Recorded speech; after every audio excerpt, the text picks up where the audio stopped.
East Java Ninja Scare, begitulah orang luar negeri menyebutnya. Istilah ini merujuk pada tragedi pembantaian Banyuwangi yang terjadi pada tahun 1998. Kala itu, Jawa Timur pernah menjadi kawasan yang paling mencekam.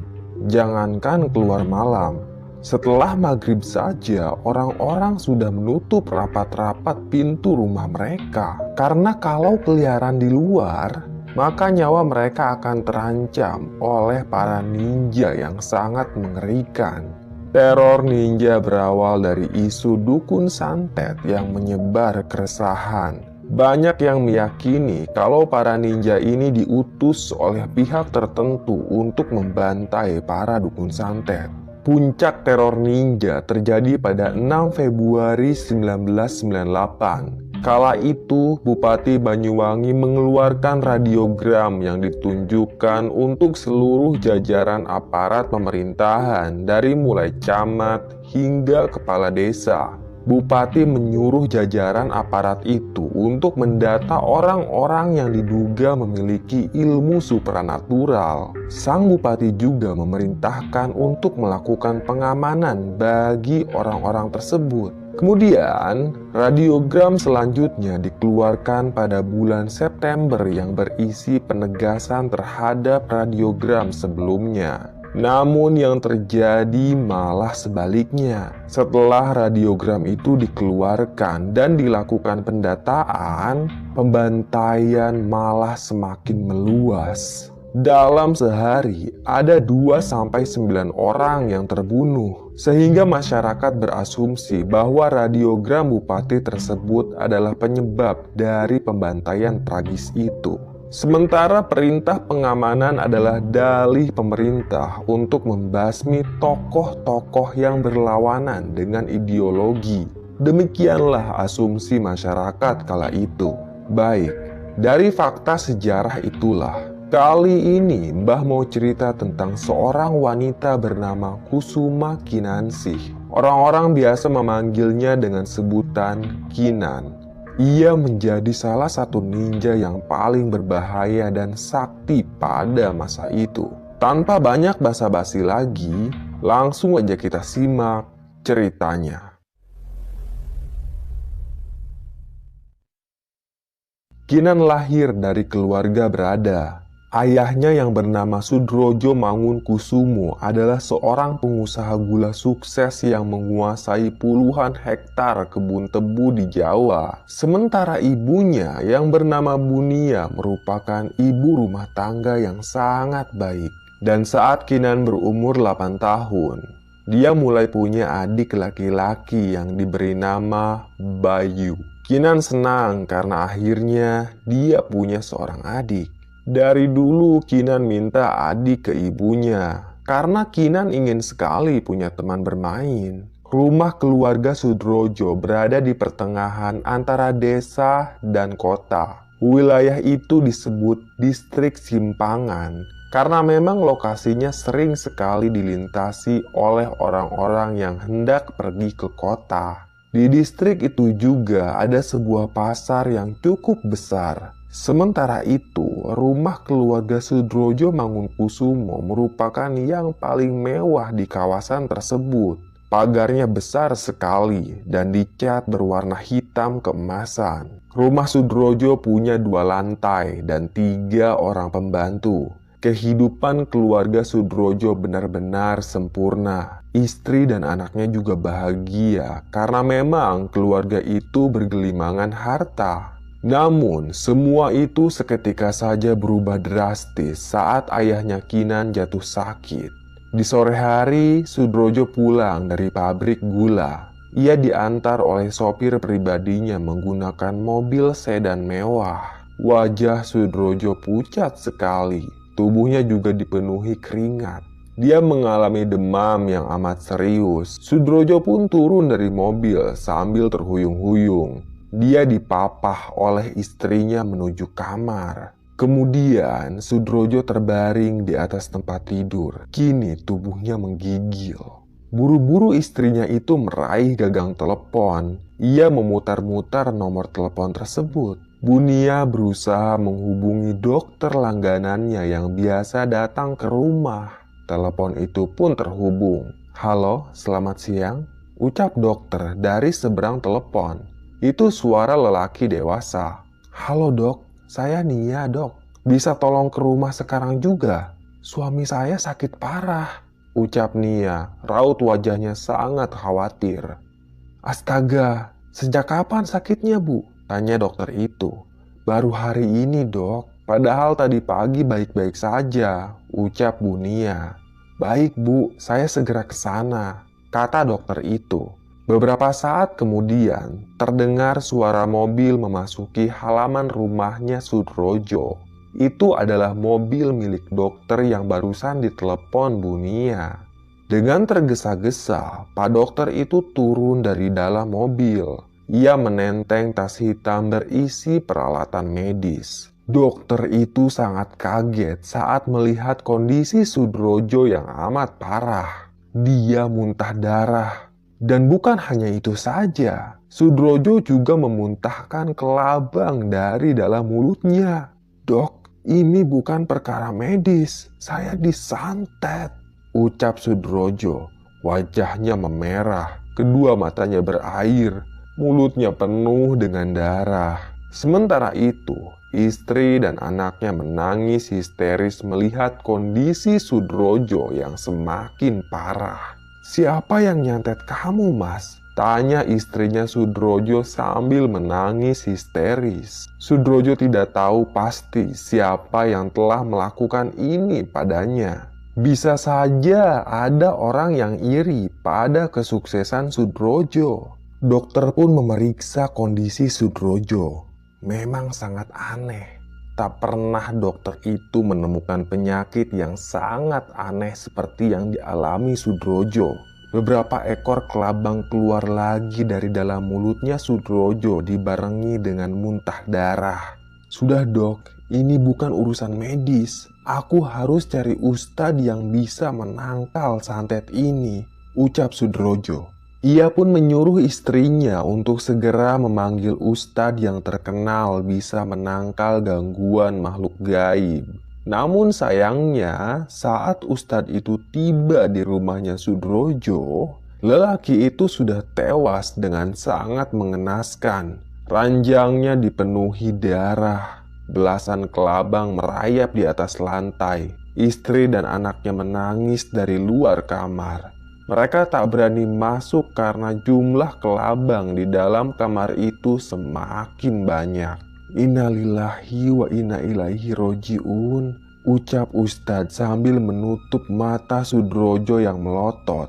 Dia juga menginjaki kelabang yang berkeliaran di kamar itu dan membuangnya. Tak ada yang bisa dilakukan sang ustadz. Semuanya sudah terlambat. Entah santet macam apa yang dikirim ke tubuhnya Sudrojo. Santet itu sangat ganas dan brutal menyerang Sudrojo. Hingga dalam hitungan menit saja, Sudrojo tewas. Semenjak kematian Sudrojo, kini Bu Nia hanya tinggal bersama kedua anaknya. Dia juga harus mengurus bisnis peninggalan suaminya itu.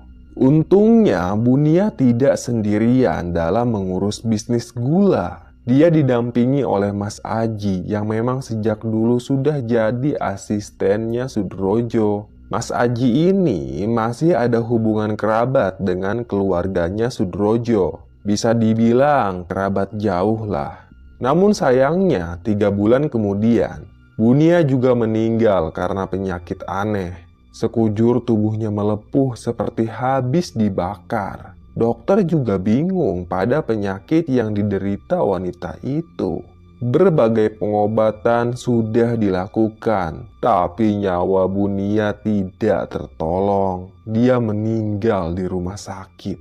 Kinan menangis di samping mayat ibunya. Kini dia dan adiknya jadi yatim piatu. Dan keesokan harinya jasad Bu Nia dimakamkan tepat di samping kuburan suaminya. "Sudah nak, ikhlaskan. Sekarang biar paman yang merawat kamu dan adikmu," ucap Mas Aji. Mulai saat itu, Mas Aji lah yang mengurus bisnis gula milik keluarga Kinan. Tapi sayang, di bawah kepemimpinan Mas Aji, perusahaan gula itu lambat laun bangkrut. Lahan perkebunan milik almarhum Sudrojo dijual untuk membayar utang. Bahkan rumah mewah yang jadi tempat tinggal Kinan dan Bayu juga disita oleh pihak bank. Karena Mas Aji tak mampu membayar utang. Dan pagi itu, Kinan berkemas. Ia beserta adiknya yang baru bisa duduk akan dipindahkan ke rumah yang lebih kecil. Mas Aji sudah tidak bisa mempertahankan rumah mewah milik Kinan. Semuanya sudah selesai. Perusahaannya bangkrut, utang di mana-mana. Kita mau kemana, Paman? Tanya Kinan. Raut wajahnya lesu. Paman udah sediain rumah baru buat kalian. Paman yakin kamu dan Bayu pasti suka dengan rumahnya, ucap Mas Aji. Kinan dan Bayu pun masuk ke dalam mobil. Itu adalah mobilnya Mas Aji. Karena mobil mewah milik orang tuanya Kinan sudah dijual untuk bayar utang. Kinan memangku adiknya. Mereka berdua masuk ke dalam mobil milik Mas Aji dan duduk di kursi baris kedua. Sesekali Kinan menyuapi adiknya dengan roti. Mobil pun perlahan melaju, meninggalkan rumah mewah milik Kinan. Anak itu mengucurkan air mata. Ia memandangi rumahnya lewat kaca jendela mobil. Banyak sekali kenangan yang tertinggal di rumah itu. Selang 2 jam, akhirnya mereka tiba di sebuah rumah sederhana. Setengah bangunan rumah itu terbuat dari papan kayu. Sementara atapnya menggunakan genting. Ada 2 kamar di dalam rumah itu. Mas Aji pun keluar dari mobil. Ia meraih Bayu dan memangkunya. Mas Aji juga menjinjing tas milik Kinan. Perlahan mereka mendekati rumah itu.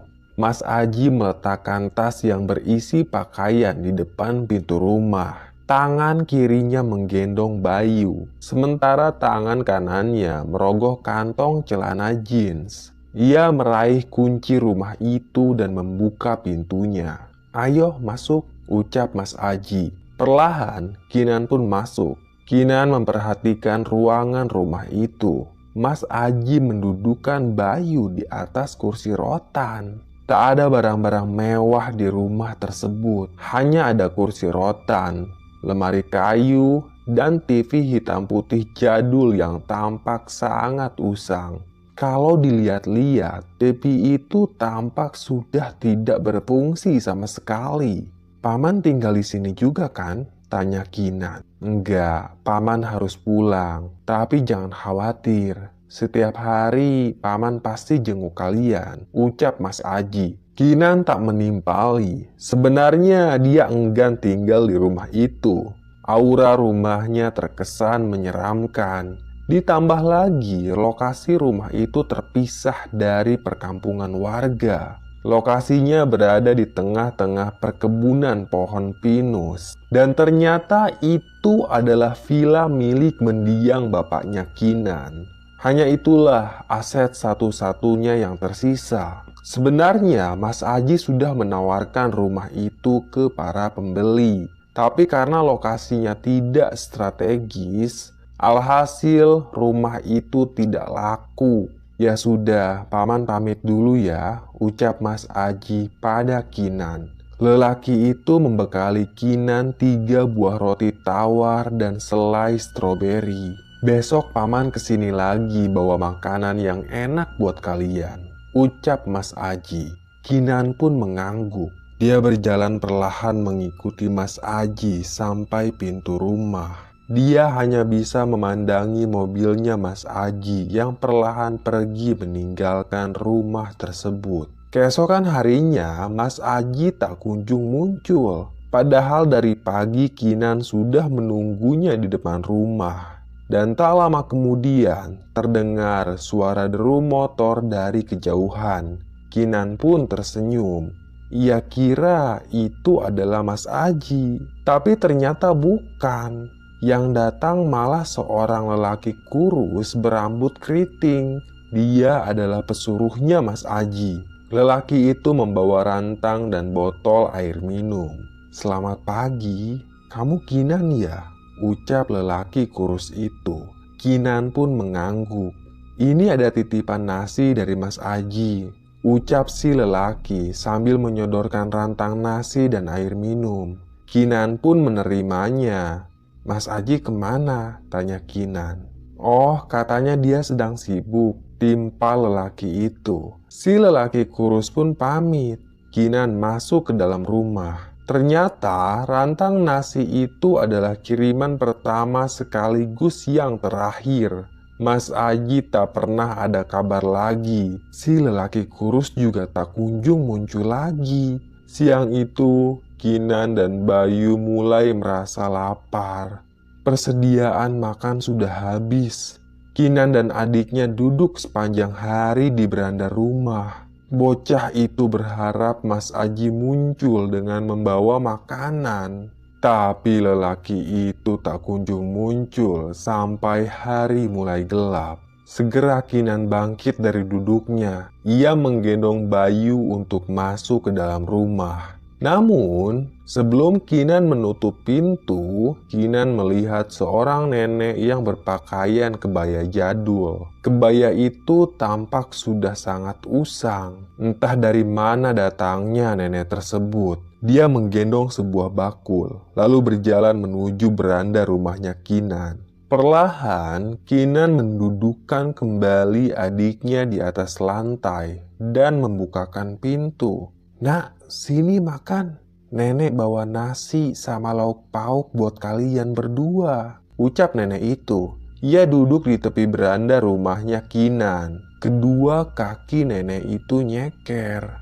Dia pun membuka bakul yang dibawanya. Tampaklah makanan yang enak dan lezat. Melihat makanan itu, perut Kinan semakin keroncongan saja. Kemudian Kinan makan dengan lahap. Sesekali ia menyuapi adiknya. "Nenek siapa?" tanya Kinan sambil terus makan. "Aku Mbok Sarpah. Rumahku tak jauh dari sini," ucap Mbok Sarpah. "Kamu jangan khawatir, besok Mbok kesini lagi bawa makanan," kata wanita tua itu. Kinan pun mengangguk. Setelah kenyang, Mbok Sarpah menyuruh Kinan untuk mengambil sisa makanan yang ada di dalam bakul. Isinya ada pisang dan berbagai macam kue khas Jawa. "Simpan buat nanti malam," ucap Mbok Sarpah. Semenjak saat itu, Mbok Sarpahlah yang memberi makan Bayu dan Kinan. Tahun demi tahun berlalu. Kinan mulai beranjak dewasa. Dia tak lagi menggantungkan hidup pada Mbok Sarpah. Kinan ingin berusaha sendiri. Ia tumbuh menjadi wanita yang kuat dan tegar. Kini umurnya menginjak 23 tahun, sementara Bayu berumur 15 tahun. Kinan putus sekolah. Dia fokus cari uang untuk membiayai adiknya yang sekarang duduk di bangku SMP. Pekerjaan Kinan cukup berat. Dia jadi kuli bongkar muat di pabrik pembuatan bata merah. Tugas Kinan adalah memasukkan bata ke dalam mobil truk. Mayoritas kuli di pabrik itu adalah laki-laki. Hanya Kinan saja yang perempuan. Memang mencari pekerjaan sangatlah sulit, terutama bagi Kinan yang tidak berijazah sama sekali. Pekerjaan yang Kinan dapatkan hanya jadi tukang kuli bongkar muat bata. Selama bekerja, Kinan hanya bisa mengangkut bata sekuatnya saja. Kadang sekali jalan 5 biji atau bahkan 4 biji. Si bos bukannya tak mau memecat Kinan, tapi bos itu kasihan pada Kinan. Ia tahu kalau Kinan adalah anak yatim piatu. Singkat cerita, di suatu malam, Kinan harus kerja lembur karena pesanan bata dari toko rekanan meningkat. Tepat jam 8 malam, Kinan masih bekerja. Ia mendengar rekan kulinya yang membicarakan soal lowongan pekerjaan. Kau nggak bosan kerja di sini? Udah gajinya kecil, capek lagi. Ucap lelaki berambut cepak. Iyalah, bosan banget. Tapi kan nggak ada kerjaan lain. Ucap rekannya itu. Ada nih lowongan kerja. Tadi pagi aku menemukan kertas ini di depan pintu kontrakanku, kata si lelaki berambut cepak. Dia merogoh selebaran kertas yang sudah kucel. Rekannya langsung mengambil kertas itu. Aku nggak mau, takut penipuan, timpal temannya itu sambil membuang kertas. Ya juga sih, kan sekarang lowongan kerja susah banget. Gak mungkin ada orang yang nyebar info lowongan kerja sampai ke pintu kontrakan. Si lelaki berambut cepak mulai menyadarinya. Dia bahkan tidak mengambil lagi kertas itu. Kinan terus menyimak percakapan mereka. Wanita itu pun penasaran pada kertas yang sudah dibuang. Setelah pekerjaan selesai, Kinan pun memungut kertas itu.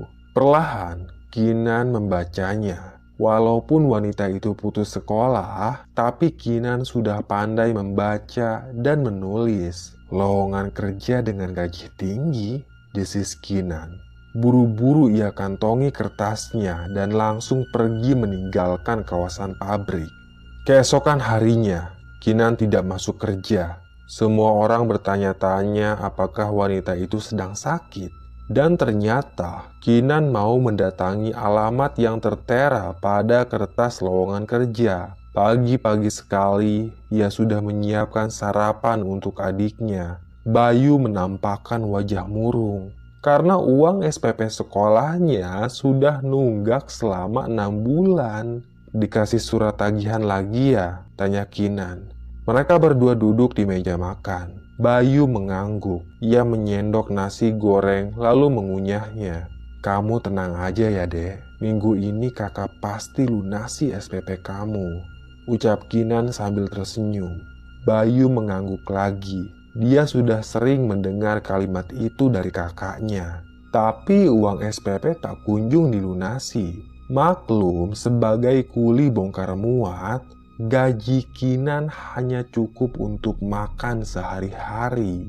Setelah selesai sarapan, Bayu berangkat ke sekolah. Sementara Kinan naik angkutan umum dari rumahnya dan langsung menuju alamat lowongan kerja. Setibanya di sana, Kinan heran karena dia tidak melihat tanda-tanda lowongan pekerjaan. Lokasinya sangat sepi. Kinan berdiri di depan gerbang pabrik yang sudah berkarat. Bertahun-tahun pabrik itu tidak beroperasi. Kinan mengecek kembali alamat yang tertera pada kertas. Ia tidak nyasar. Kinan datang ke alamat yang tepat. Tapi kenapa sepi ya? Tanya Kinan dalam hatinya. Selang beberapa saat, ada seorang lelaki yang membuka gerbang itu. Tampangnya terkesan seram, seperti preman. Ia berambut gondrong dan mengenakan jaket warna hitam, juga celana levis yang bolong di bagian dengkulnya. Mau apa kau di sini? Tanya lelaki itu dengan tegas. Saya mau melamar kerja, Pak, ucap Kinan dengan nada bicara yang ketakutan. Lamar kerja, ujar lelaki itu sambil mengerutkan dahi. Dia memandangi Kinan dari ujung rambut sampai ujung kaki. Iya Pak, tapi kayaknya saya salah alamat deh, ucap Kinan. Itu alasannya saja agar bisa pergi dari tempat tersebut. Tunggu, sahut lelaki itu saat Kinan membalikkan badan. Si lelaki kembali menanyai Kinan. Segera Kinan menyerahkan selembar kertas yang berisi lowongan pekerjaan. Ayo masuk, kata lelaki itu. Kinan dibawa masuk ke dalam pabrik yang sudah terbengkalai. Dan tanpa diduga-duga, ternyata ada banyak sekali orang di pabrik itu. Mereka semua laki-laki, hanya Kinan yang perempuan. Kalau boleh tahu, lowongan kerjanya apa ya? Tanya Kinan pada lelaki tersebut. Membantai dukun santet, ucap lelaki berambut gondrong. Lelaki itu memberitahu Kinan kalau pekerjaannya sangat berbahaya, tapi upahnya juga besar. "Berapa upahnya, Pak?" tanya Kinan. 10 juta, ucap lelaki itu. Kinan pun terdiam. Dia mulai mempertimbangkan tawaran kerja itu karena uang 10 juta sangat besar. Dan seketika saja Kinan teringat pada ayahnya yang dulu meninggal karena santet. "Saya terima pekerjaannya, Pak," ucap Kinan. Dia sekalian ingin balas dendam. Selang beberapa saat, Kinan dan komplotannya diberi cupluk dan baju warna hitam layaknya ninja. Dan bukan hanya itu saja, mereka juga diberi pilihan senjata. Ada samurai dan ada juga pisau tajam yang ukurannya cukup panjang. Kebanyakan dari mereka memilih pisau, termasuk Kinan. Senjata itu memang sangat praktis untuk dibawa. Malam pun tiba. Mereka semua berpakaian layaknya ninja. Pisau terselip di pinggang mereka. "Ayo semuanya naik," kata lelaki berambut gondrong. Para ninja diangkut menggunakan truk yang baknya ditutup dengan terpal. Ini tengah malam, jalanan sudah sangat sepi. Tak ada orang yang melihat aksi mereka. Tugas para ninja itu mendatangi rumah yang pintunya sudah ada label silang.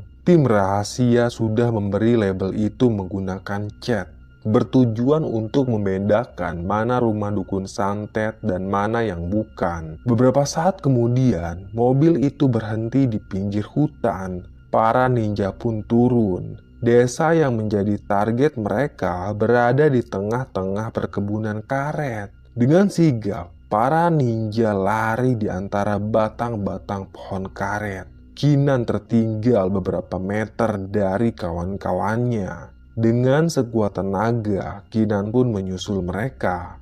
Dan setibanya di pinggiran desa, para ninja itu mengintai dari balik pepohonan.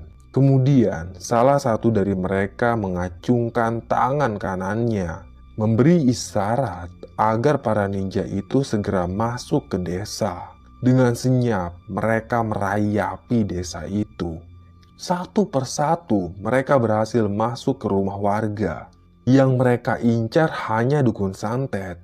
Pembantaian itu mereka lakukan dengan senyap. Bahkan ada dukun santet yang tak bersuara sama sekali saat meregang nyawa. Sementara itu, Kinan masih belum bergerak. Dia berdiri di balik pohon karet sambil menyaksikan aksi para ninja. Kinan ragu kalau dia bisa melakukan pekerjaan ini. Dan tiba-tiba saja terdengar suara anggota ninja. "Lari!" Ternyata warga terbangun oleh aksi para ninja itu. Warga pun berhamburan ke kebun karet untuk mengejar pasukan ninja. Segera Kinan pun lari dengan sekuat tenaga. Namun sayangnya, komplotan ninja berhasil kabur, kecuali Kinan. Gadis itu tertangkap warga. Dia diarak ke tengah-tengah desa. Lalu tubuh Kinan diikat pada sebuah tiang. Cupluk hitamnya juga dibuka. "Hah? Wanita?" kata salah seorang warga. Ia kaget saat melihat sosok di balik cupluk. "Ora urus, kita eksekusi saja. Dia sudah membantai warga sini," ucap salah satu warga. "Iya, betul," kata warga lainnya dengan serentak. Namun sebelum warga melukai Kinan, tiba-tiba saja wanita itu menghilang entah kemana. Kejadiannya seperti kilat. Tak ada yang tahu bagaimana wanita itu bisa lepas dari tali yang mengikatnya. Dan tiba-tiba saja Kinan terbaring di tengah hutan pinus. Ia masih berpakaian serba hitam layaknya ninja. Tepat di samping Kinan, ada Mbok Sarpah yang sedang berdiri sambil memperhatikan wajah Kinan. Ternyata yang menyelamatkan Kinan adalah Mbok Sarpah. Mbok Sarpahlah yang selama bertahun-tahun memberi makan Kinan dan Bayu. Perlahan, Kinan membuka matanya. Ini masih tengah malam. Cahaya bulan menyinari hutan itu. Samar-samar Kinan melihat wajah Mbok Sarpah yang tersenyum mengerikan. Ia kaget, lalu meringsut mundur. Kinan mulai sadar kalau yang berdiri di hadapannya itu adalah Mbok Sarpah. Sudah lama sekali Kinan tak melihat wanita tua itu. Dan baru kali ini Mbok Sarpah muncul lagi. "Mbok Sarpah?" ucap Kinan sambil memicingkan kedua matanya. "Jadi Mbok Sarpah yang menyelamatkanku?" tanya Kinan. Mbok Sarpah pun mengangguk. Kinan curiga kalau Mbok Sarpah bukanlah manusia sembarangan. Atau bisa jadi dia bukanlah manusia. Mbok Sarpah tersenyum ramah. Kali ini dia akan menunjukkan wujud aslinya. Perlahan, wajah Mbok Sarpah berubah menjadi sangat mengerikan. Taring yang amat panjang keluar dari mulutnya. Rambutnya juga tumbuh dengan sangat cepat. Rambut itu panjang dan berwarna putih. Kedua kakinya berubah menyerupai kaki kambing. Kuku di jarinya juga panjang dan berwarna hitam. "Ririwa," desis Kinan. Ia meringsut mundur. Napas Kinan terengah-engah. Wajahnya tampak sangat ketakutan. Ririwa adalah salah satu demit yang banyak diceritakan oleh orang tua zaman dulu. Waktu kecil, Kinan sering sekali mendengar dongeng tentang Ririwa dan ayahnya. Dongeng itu bertujuan agar Kinan cepat tidur. Tak ada yang mengira kalau Ririwa benar-benar nyata. Kinan berteriak dengan sangat keras. Dia bangkit dan langsung lari sambil terhuyung-huyung. Kepala Kinan masih pusing, tapi dia tetap memaksakan diri untuk lari. Kedua kaki Kinan menerjang semak-semak. Wanita itu berlari tanpa arah dan tujuan. Dan tiba-tiba saja Kinan terjungkal. Tubuhnya menabrak sesuatu. Ternyata yang ia tabrak adalah Ririwa. Demit mengerikan itu punya ilmu gaib tingkat tinggi. Kinan tak mampu lagi untuk bangkit. Kaki kirinya sakit sekali. Dia meringsut mundur. Sementara Ririwa perlahan mendekati Kinan. Kemudian demit Ririwa menyentuh kedua pipi Kinan. Dia memaksa Kinan untuk membuka mulutnya. Kemudian, sambil menangis terseduh-seduh, Kinan pun membuka mulutnya. Lidah Ririwa menjulur panjang dan masuk ke dalam mulutnya Kinan. Darah kental mengalir dari makhluk itu. Kinan tersendak. Mulutnya penuh darah. Dengan terpaksa, Kinan pun menelan darah itu. Rasanya sangat tidak enak. Dan tak butuh waktu lama, Kinan seketika saja pingsan. Ia terkapar di atas semak-semak. Ririwa menarik kembali lidahnya. Kemudian, demit itu pun menghilang entah kemana. Keesokan harinya, Kinan siuman. Dia memicingkan kedua matanya karena silau oleh cahaya matahari. Kinan terbatuk-batuk. Masih ada noda darah di mulutnya. Perlahan, ia pun bangkit lalu menoleh ke segala arah. Tampaknya, hutan pinus ini tidak asing bagi Kinan. Perlahan, Kinan pun berjalan menelusuri medan yang menanjak. Kedua kaki Kinan menerjang semak-semak. Tak salah lagi, ini adalah hutan pinus di dekat rumahnya Kinan. Rumah itu mulai terlihat dari kejauhan. Lalu, dengan sisa tenaga yang ada, Kinan pun lari. Tapi ada yang aneh. Kecepatan Kinan sangat tidak wajar. Dia mampu berlari dengan sangat cepat. Bahkan, bayangannya saja tidak terlihat. Kinan berhenti tepat di depan rumahnya. Dia sendiri juga heran dengan apa yang terjadi barusan. Seumur hidupnya, Kinan tidak pernah berlari secepat itu. "Kakak," sapa Bayu. Anak itu berdiri di beranda rumah. Hari ini Bayu tidak sekolah karena dia cemas pada kakaknya itu. Dari sejak malam, Bayu menunggu kakaknya pulang. "Ayo masuk," ucap Kinan. Ia tampak tergesa-gesa. Sebelum menutup pintu rumah, Kinan menengok kiri kanan untuk memastikan kalau tidak ada orang yang melihatnya. "Kakak dari mana saja?" tanya Bayu. Kinan tak kunjung menjawab. Wanita itu malah pergi ke dapur dan meraih segelas air. Sementara Bayu memperhatikan pakaian kakaknya yang serba hitam dan sangat kotor. "Kak, ada kiriman buat kakak," ucap Bayu. "Kiriman dari siapa?" tanya Kinan. "Gak tahu kak, dia gak nyebutin nama. Itu kirimannya Bayu taruh di kamar kakak," ucap Bayu.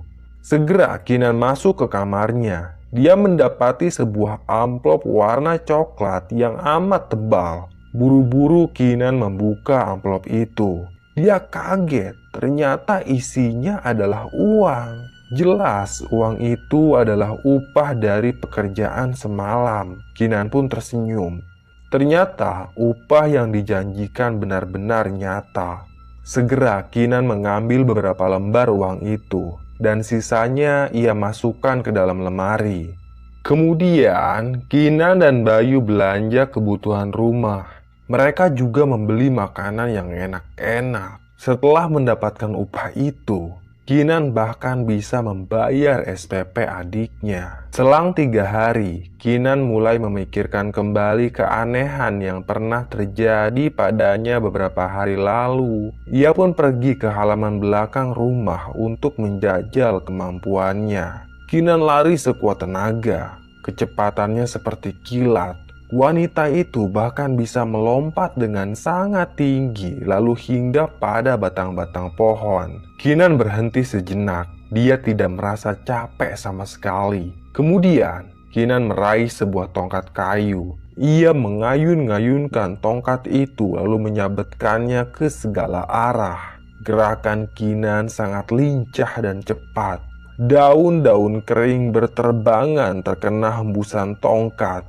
Dan dalam sekali hentakan saja, Kinan menancapkan tongkatnya ke tanah. Wanita itu tersenyum tipis. Dia sudah memutuskan untuk kembali menjadi ninja bayaran. Kali ini ia yakin pasti berhasil membantai dukun santet itu. Keesokan harinya, Kinan berangkat menuju lokasi bekas pabrik. Dan setibanya di sana, semua orang yang ada di dalam pabrik itu kaget. Mereka kira Kinan sudah tewas, tapi nyatanya wanita itu masih hidup.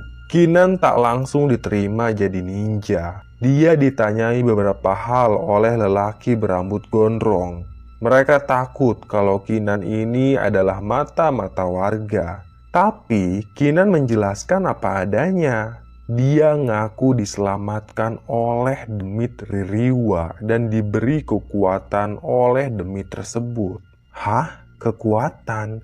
tanya salah seorang lelaki sambil tertawa terbahak-bahak.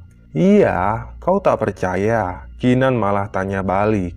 "Mana ada orang yang percaya dengan ceritamu itu?" bentak si lelaki.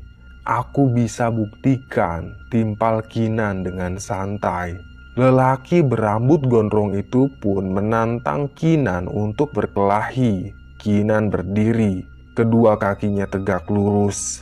Dia tidak memasang kuda-kuda dan juga tidak memegang senjata. Sementara si lelaki gondrong memegang sebuah balok. Lelaki itu pun lari sekuat tenaga menerjang Kinan. Namun, tiba-tiba saja Kinan menghilang. Gerakan wanita itu cepat sekali. Dan tak diduga-duga, Kinan sudah nangkring di atas plafon pabrik. Semua orang yang ada di sana kaget melihat kemampuan Kinan.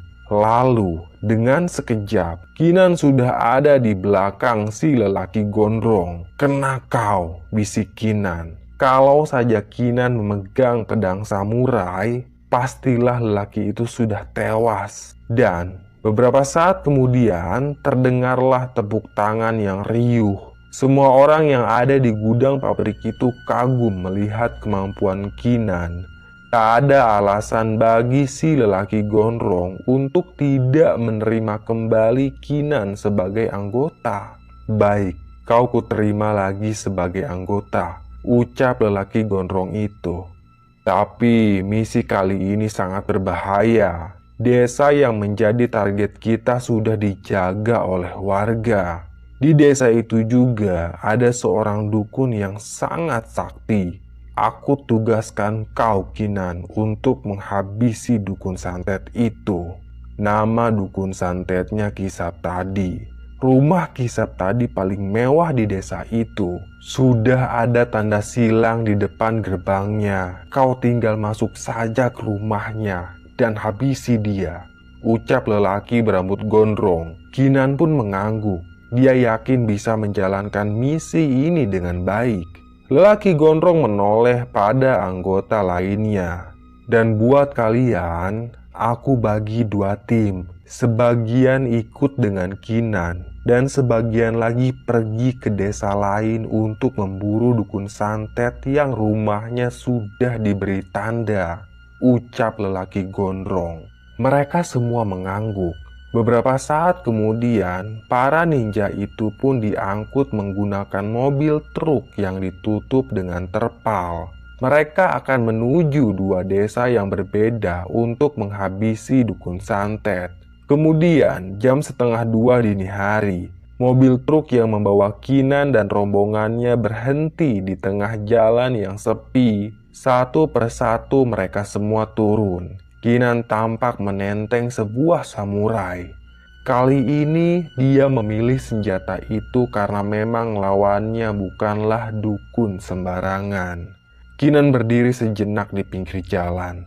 Cahaya bulan menyinarinya. Sejauh mata memandang, ada pesawahan yang membentang luas di pinggir jalan. Kinan juga melihat kerlap-kerlip cahaya di tengah-tengah pesawahan. Cahaya itu berasal dari desa yang akan menjadi target komplotan Kinan. Para ninja itu langsung berlarian menyusuri pematang sawah. Kinanlah yang paling cepat. Dalam hitungan detik saja, dia sudah tiba di pinggiran desa. Kinan tiarap. Dia memperhatikan komplotan warga yang sedang berjaga. Kemudian dengan cepat, Kinan melompat ke genting rumah warga. Tak ada yang menyadari kehadiran wanita itu. Kinan memang sangat cepat.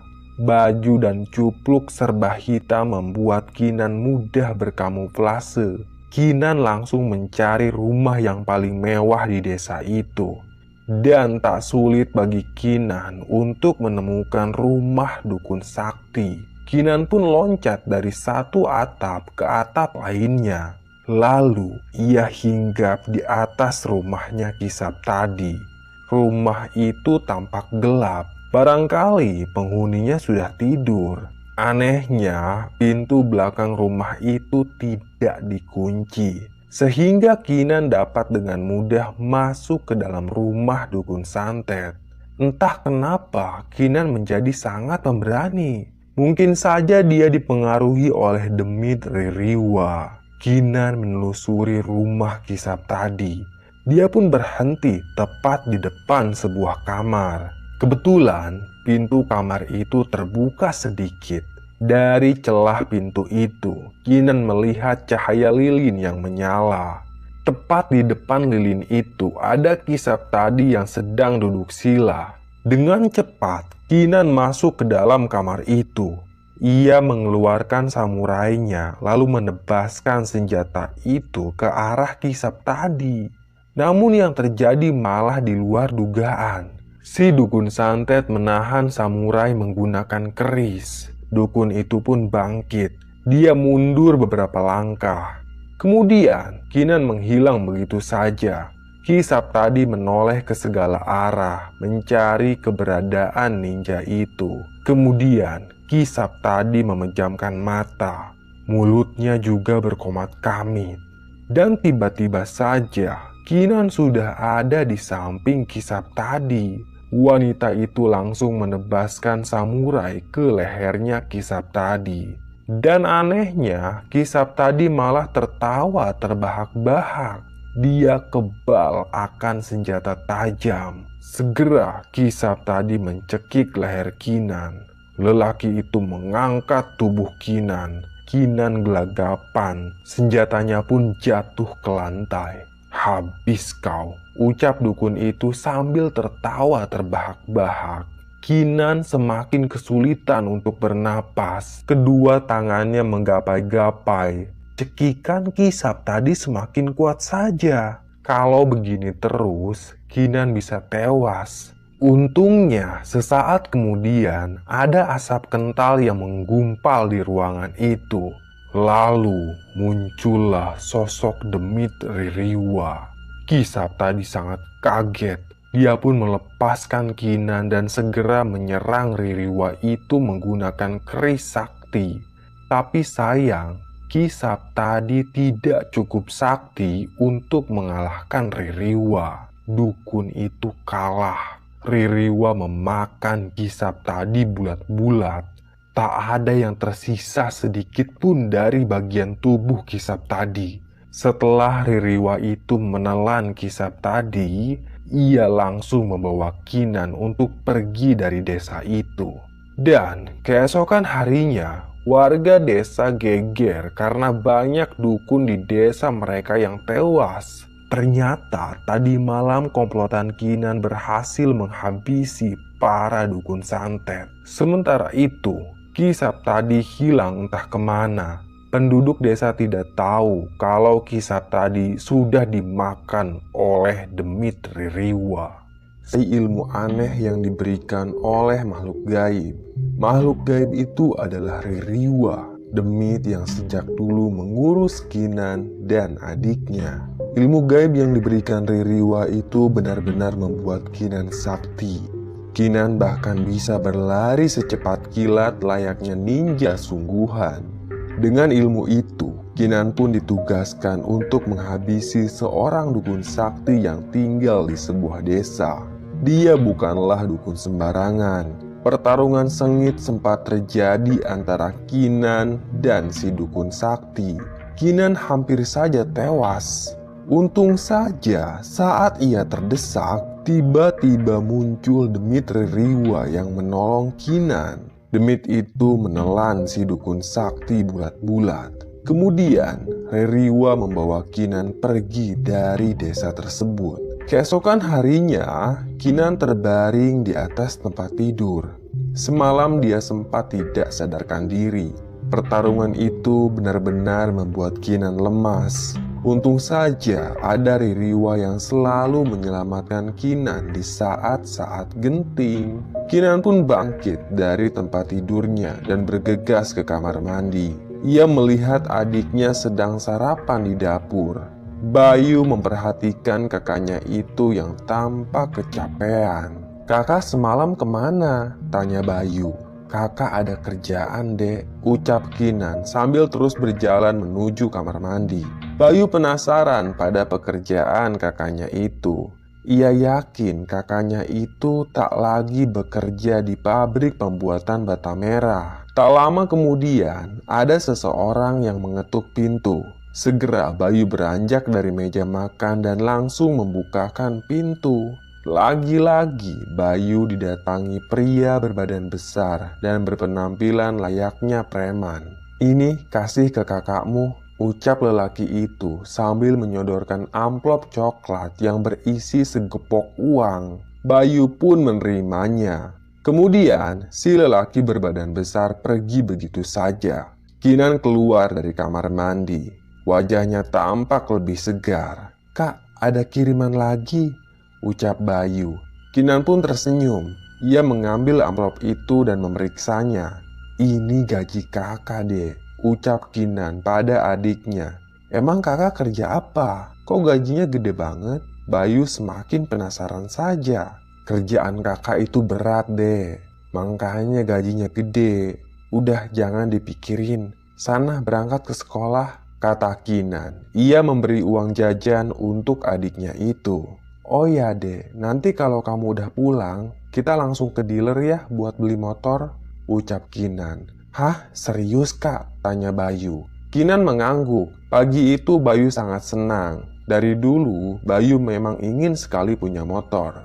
tapi tak pernah kesampaian. Dengan gembira, Bayu pun berangkat ke sekolah. Sementara Kinan menutup rapat pintu rumah dan langsung menuju kamarnya. Kinan membaringkan tubuhnya di atas tempat tidur. Lalu ia tersenyum sendiri. Kinan senang bisa dapat uang sebanyak itu. Selang beberapa saat, terdengar ketukan pintu. Perlahan ia mendekati pintu itu dan mengintip melalui celah-celah. "Permisi," ucap seorang lelaki dari luar. Kinan tak kenal lelaki muda itu. Dari penampilannya, si lelaki tampak sepantaran dengan Kinan. Siapa dia? Dan mau apa dia kesini? Tanya Kinan dalam hatinya. Kinan akhirnya membukakan pintu. "Ada apa ya?" tanya Kinan. Lelaki muda itu terdiam sejenak. Dia terkesima pada kecantikan Kinan. "Kenalkan, aku Bram. Aku lagi solo camping di sini." "Oh ya, korek apiku hilang. Boleh aku pinjam korek untuk masak mie?" tanya Bram. Kinan diam sejenak.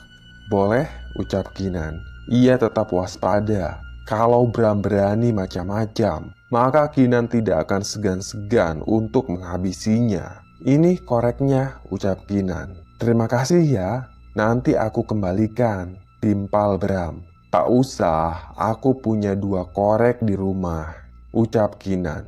Bram pun tersenyum. Dia berterima kasih untuk yang kedua kalinya. Setelah Bram pergi, Kinan langsung menutup kembali pintu rumahnya. Kinan heran karena baru kali ini ada orang yang camping di sekitaran hutan pinus. Kinan tidak boleh lengah, dia harus tetap waspada. Maklum, pekerjaan Kinan ini sangat berbahaya. Bisa saja ada orang yang menguntitnya. Singkat cerita, Bayu datang dari sekolah. Kemudian kakak beradik itu langsung menuju dealer untuk membeli motor impian Bayu. Hari itu mereka berdua sangat gembira. Malam pun tiba. Sekitar jam 10, ada seseorang yang mengetuk jendela kamarnya Kinan. Segera Kinan memeriksanya. Ia pun mendapati sebuah surat yang tergeletak tepat di bawah jendela itu. Kinan membuka surat tersebut. Ternyata itu adalah surat perintah buat Kinan. Dia kembali diberi tugas untuk menghabisi nama yang tertera di dalam surat itu. Kinan yakin nama tersebut adalah Dukun Santet. Dia sangat senang kalau dikasih tugas seperti itu. Maklum, dulu ibu dan bapaknya Kinan meninggal karena disantet. Segera Kinan mengenakan pakaian serba hitam dan juga cupluk hitam. Cupluk itu ia beli dari pasar tadi siang. Sesaat kemudian Kinan keluar melalui jendela kamarnya tanpa sepengetahuan Bayu. Ia tahu lokasi desa itu. Kinan lari dengan sangat cepat. Tak ada orang yang mampu melihat Kinan. Tubuh wanita itu menyatu dengan kegelapan malam. Tak butuh waktu lama bagi Kinan untuk tiba di desa tersebut. Ia berdiri di atas dahan pohon sambil memperhatikan situasi desa itu. Desanya tampak sepi, tak ada yang berjaga di sana. Kinan mengecek kembali surat perintah itu. Ia membaca ulang ciri-ciri rumah yang akan jadi target.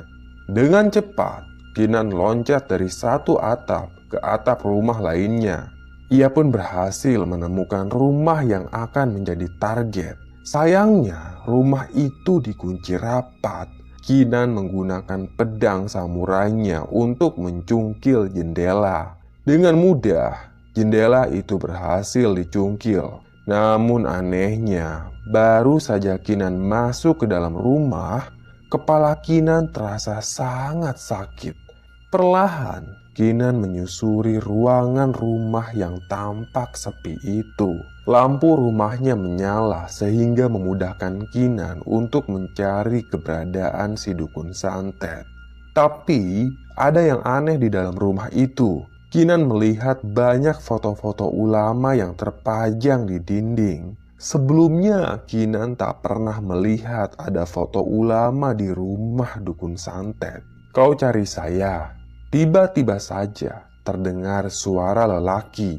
Kinan menoleh ke kanan. Di sana ada lelaki tua yang berdiri sambil memegang tongkat kayu. Lelaki itu mengenakan jubah putih dan juga kopiah. "Kau mau menghabisiku, kan?" ucap lelaki itu. Dugaan Kinan salah. Ternyata surat perintah itu bukanlah untuk menghabisi dukun santet, melainkan seorang kiai. Ya, Kiai Sobri adalah ulama terpandang di desa itu. Tanpa pikir panjang lagi, Kinan langsung mencabut samurainya dan lari menerjang sang kiai. Namun anehnya, tubuh Kinan malah terpental sangat keras menabrak perabotan rumah. Kiai Sobri bukanlah orang sembarangan. Dia itu Kiai Sakti. Sang kiai bergumam membaca ayat-ayat suci membuat kepala Kinan semakin sakit saja. Kemudian Kiai Sobri menunjuk ke arah Kinan sambil terus membaca ayat-ayat suci membuat Kinan berteriak sangat kencang. Wanita itu muntah darah. Darahnya berwarna hitam pekat. Kinan kesakitan. Sementara warga lainnya berdatangan ke rumah Kiai Sobri. Mereka berkerumun di halaman rumah sambil mengintip dari celah-celah jendela. Perlahan Kiai Sobri mendekati Kinan. Wanita itu sudah tidak berdaya. Demit Ririwa pun tidak bisa menolong Kinan. Ayat-ayat suci membuat Ririwa tak sanggup untuk masuk ke dalam rumah sang kiai. Kinan terkapar sambil menahan sakit. Sementara itu, Kiai Sobri memanggil istrinya yang dari tadi sembunyi di kamar. Ia menyuruh istrinya untuk menyeret Kinan ke kamar agar tidak diamuk oleh warga. Kiai Sobri mau menyerahkan kasus ninja ini ke polisi. Ia tidak mau Kinan mati dibantai warga. Kiai Sobri pun keluar dari rumahnya dan meminta warga untuk memanggil polisi. Tak lama kemudian, polisi berdatangan ke rumah Kiai Sobri. Warga dari desa lain juga ikut berdatangan. Mereka ingin melihat penangkapan ninja yang selama ini meresahkan warga. Saat Kinan dimasukkan ke dalam mobil polisi, cupluk Kinan tidak dibuka. Para polisi itu tidak mau identitas ninja diketahui warga. Perlahan, mobil polisi itu beranjak dari desa tersebut. Keesokan harinya, media nasional heboh memberitakan penangkapan ninja misterius. Tapi, identitas si ninja tidak dipublikasikan. Media hanya memberitahu kalau yang tertangkap adalah ninja wanita yang mencoba untuk menghabisi Kiai Sobri. Kinan pun diinterogasi oleh polisi. Tapi wanita itu tetap bungkam. Dia tidak mau memberitahu markas para ninja.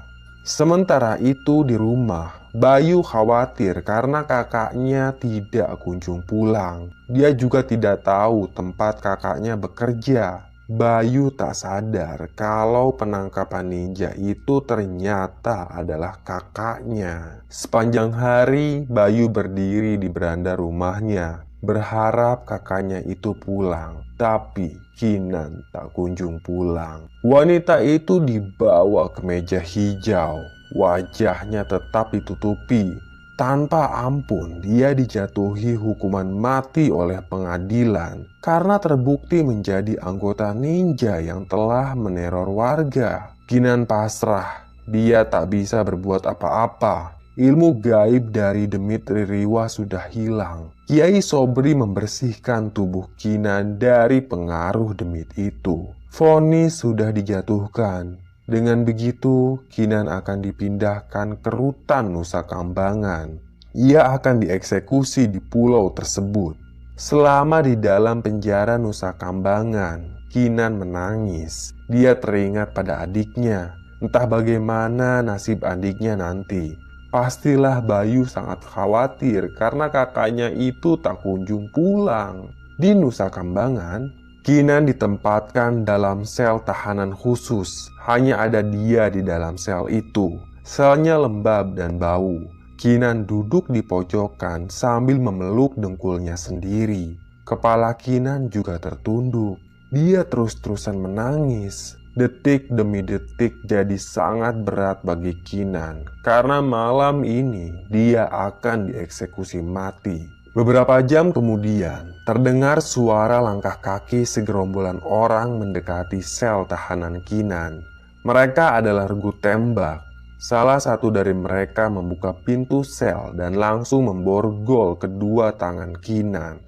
Ia digiring menelusuri lorong-lorong penjara dan dimasukkan ke dalam mobil truk. Kinan masih menangis sesenggukan. Dia didampingi 10 orang regu tembak. Mobil truk itu pun beranjak pergi meninggalkan penjara. Selang beberapa saat, mobil yang membawa Kinan berhenti di pinggir jalan. Kemudian, para regu tembak itu membawa Kinan masuk ke dalam hutan. Mereka menelusuri jalan setapak. Terdengar suara burung hantu di dahan-dahan pohon.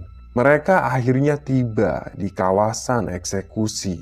Tubuh Kinan diikat pada sebuah tiang. Itu adalah tiang yang biasa digunakan untuk mengeksekusi para terpidana.